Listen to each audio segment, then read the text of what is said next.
Hello and welcome to another episode of Law Beyond Labels. ये हमारी एक signature offering है जेन एक्सेस लॉ एसोसिएट्स की, by which we aim to demystify and simplify the law for the average citizen. और जो रोज़मर्रा की ज़िंदगी में लोगों को प्रॉब्लम्स आती हैं उसमें लीगल सपोर्ट के थ्रू कैसे एड्रेस की जा सकती है, वो चीज़ हम समझाने की कोशिश करते हैं। अब हमने इसका फॉर्मेट थोड़ा सा बदला है ये वाले वीडियो का, और हम इसको थोड़ा कॉन्वर्सेशनल रखना चाह रहे हैं। तो मेरे कॉलीग अमृतेश मेरे साथ हैं और आज हम इस टॉपिक पे बात करेंगे कि अगर किसी को डिसेबिलिटी या इंजरी हो जाए while at the work place तो उसके लिए क्या प्रोसेस होता है। तो राहुल, Yes. मुझे ये बताइए, if let's suppose I am an employee ji and I sustain an injury while working at my place of employment, ji where should I go to seek compensation? What forum to approach? देखिए, तो इसके लिए एक employees compensation commissioner का forum होता है। Earlier जो था एम्प्लॉयज़ कॉम्पनसेशन एक्ट था 1923 का, अब वो रिपील होके 4 नए लेबर लॉ कोड्स आए हैं जैसे आपको मालूम ही है। उनमें से एक है सोशल सिक्योरिटी कोड जो 2020 में बनाया गया था और 21 नवंबर 2025 को वो नोटिफाई हुआ है। और उसके अंतर्गत the government has to notify a body as the workmen's compensation commissioner, जो हर डिस्ट्रिक्ट में कॉम्पनसेशन कमिश्नर रहता है। जैसे दिल्ली में शारदा में है ईस्ट दिल्ली के लिए, और बाकियों के लिए 30,000 में होगा वेस्ट दिल्ली के लिए, एंड सो ऑन। तो वहाँ पे जाके आपको अपने सपोर्टिंग डॉक्यूमेंट्स जिसके बारे में मैं बता सकता हूँ आपको, वो लेकर के जाना रहेगा within 2 years of the injury और accident having happened. Okay. And ये जो new code that you are talking about, ji, how does it differ from the old code?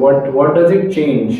जी, तो प्रेडोमिनेंटली तो जो फीचर्स हैं वो सिमिलर हैं पिछले वाले में और इस वाले में, so far as the compensation aspect is concern.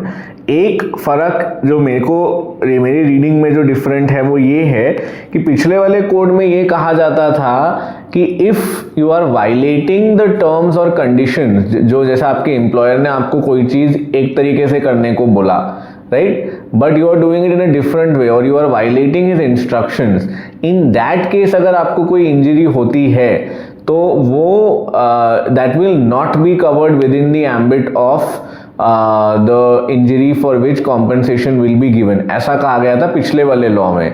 अब वाले में ये कहा गया है कि भले ही आप उनके इंस्ट्रक्शंस को वायलेट कर रहे हो, but in the course of what you are doing, अगर नॉर्मली उस सिचुएशन में इंजरी आ जाती है या फिर आपका the nature of your work is such कि उसमें इंजरी होना इज इनेविटेबल, तो in that situation you will be protected even if you are acting contrary to the terms of employment. दूसरा एक फ़र्क जो मेरे को मालूम पड़ा है वो ये है कि एक हमारी थियोरी होती थी नोशनल एक्सटेंशन ऑफ एम्प्लॉयमेंट की, कि मान लो आप अपने वर्क प्लेस से घर जा रहे हो या घर से वर्क प्लेस जा रहे हो, भले आप वर्क प्लेस में नहीं हो बट स्टिल अगर आपको इंजरी हो रही है तो वो एक ऐसा माना जा रहा है कि आपकी वर्क स्पेस नोशनली एक्सटेंड हो रही है। तो ये चीज़ अब लॉ भी रिकॉग्नाइज करता है, पहले कोर्ट्स ने रिकॉग्नाइज की थी बट अब लॉ भी इस तरीके की सिचुएशन में प्रोटेक्शन देता है। Okay. And if I were to approach the forum, ji, what should I do? Like, should I file an application? Should I approach a lawyer? How do I go to that forum? so in order to go to the forum there are certain things which you need to keep in mind. First of all, one important thing under the new code is that as soon as the injury happens you have to let the commissioner know. There is an obligation that as soon as you find out about it you have to inform them. वो उनके अगर कुछ email ID दी हो अगर website पे उनके, तो वहाँ, बट मोस्टली नहीं होती है इन अथॉरिटीज़ की, तो जाके ही आपको इन्फॉर्म करना पड़ेगा कि आपको इंजरी हुई है। और वहाँ पे आपको एक एप्लीकेशन फाइल करना रहेगा in which you will have to give details such as what is the nature of the injury, ये कब हुई आपको, क्या काम कर रहे थे आप, और क्या कॉम्पनसेशन, मतलब कितना आप पे उसकी वजह से फ़र्क पड़ा है, what is the extent of injury और डिसेबिलिटी यू हैव सफर्ड। तो वो एप्लीकेशन आपको फाइल करनी रहेगी और फिर कमिश्नर जो है वो नोटिस इशू करेगा, दूसरे साइड को सुनेगा, and then he will go into what is the nature and extent of the injury, whether it was in the course of employment, how far it affects your earning capacity or your ability to do your avocation, और accordingly फिर वो compensation grant करेंगे. And lawyer होना इसमें ज़रूरी नहीं है, nowhere in the code is that prescribed, so it would be possible for you to do this on your own also, but हाँ अगर कोई बड़ा एम्प्लॉयर है they will definitely try to wriggle out of it, तो अगर कोई legal aid के through भी लॉयर मिल जाए तो बेटर ही है.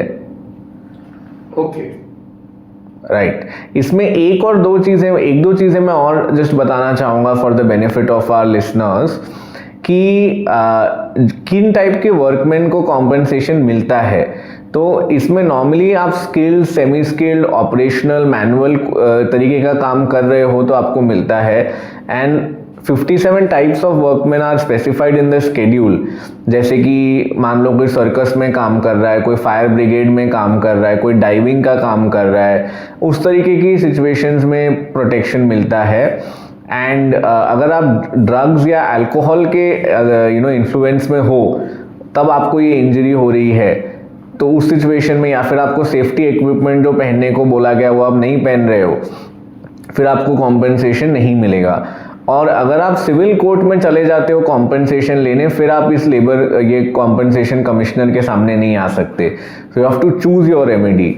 और अगर आप अग्रीव्ड हो कॉम्पनसेशन के अवार्ड से तो आप एक हाई कोर्ट में भी अपील कर सकते हो. That is something which the law allows. So ये एक ब्रॉड आउटलाइन है, अदरवाइज ये काफ़ी पेचीदा मामला है. तो in a case to case basis one would need to look at the specific facts. But broadly, I hope you have found this helpful, and if so, please do like, subscribe and share our content. And thank you, Amritesh, for your help with this.